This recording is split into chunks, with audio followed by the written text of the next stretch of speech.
నమస్తే, good morning all of you. ఇక్కడ పొలాల మీద తీసుకొచ్చి తినడం అంటే నాకు చాలా చాలా ఇష్టం. అండ్ నేను బోటి కూర తెచ్చుకున్నాను, దోశ. సో వ్యవసాయం చేసేవాళ్ళు, రైతులు మొదలుకొని కూలీలు మొదలుకొని చక్కగా పెరుగన్నం, ఆవకాయ పచ్చడి ఫేమస్ అనమాట. ఈ పొలాల మీద గట్ల మీద కూర్చొని తింటూ ఉంటారు.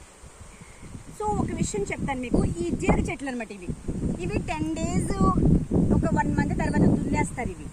ఇవి చక్కగా ఊరి వాటికి చక్కగా ఎనర్జీ వస్తుంది అనమాట మొక్కలకి. ఇది గెత్తం లాగా తయారవుతుంది. గెత్తం అంటారు తెలుసా కొన్ని ఏరియాల్లో, అలా అనమాట. పేడ గెత్తం.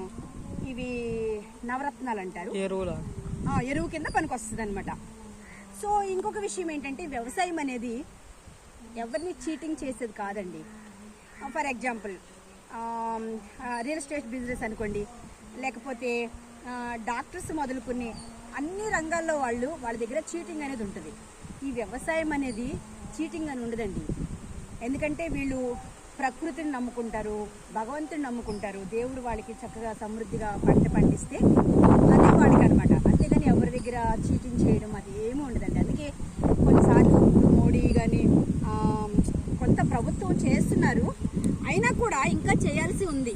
మీకు తెలుసా, ఈ ఏరియాలో నేను చూస్తున్నాను, అప్పులు తీసుకొచ్చుకుని వ్యవసాయం చేసుకుంటారు. తర్వాత ఈ పంట వచ్చినాక వాళ్ళు అప్పులు ఇచ్చేస్తారనమాట వడ్డీలకి మళ్ళీ. సో అలాంటి పరిస్థితి ఎప్పటికి మారుద్దో చెప్పండి?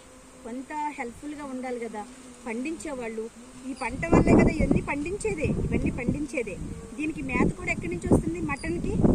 ఇవన్నీ పొలాల్లో నుంచి పండించేదే కదా. ఈ ఆకులు తినే కదా అవి కూడా బ్రతుకుతున్నాయి. సో ఇవి అన్నీ కూడా ఇవంతా అంతరించిపోకుండా, చెప్పాలంటే వ్యవసాయం అంతరించిపోకుండా ఇంకా హెల్ప్ చేస్తే ప్రభుత్వం, వాళ్ళు ఇంకా పచ్చటి ఏమంటారు, ఈ వ్యవసాయం బాగుంటుంది అంటే ప్రజలు కూడా పచ్చగా ఉంటారు, పల్లెటూరు ప్రజలు కూడా. ఓకేనా? ఇది నేను చెప్పాలనుకున్నది. Thank you.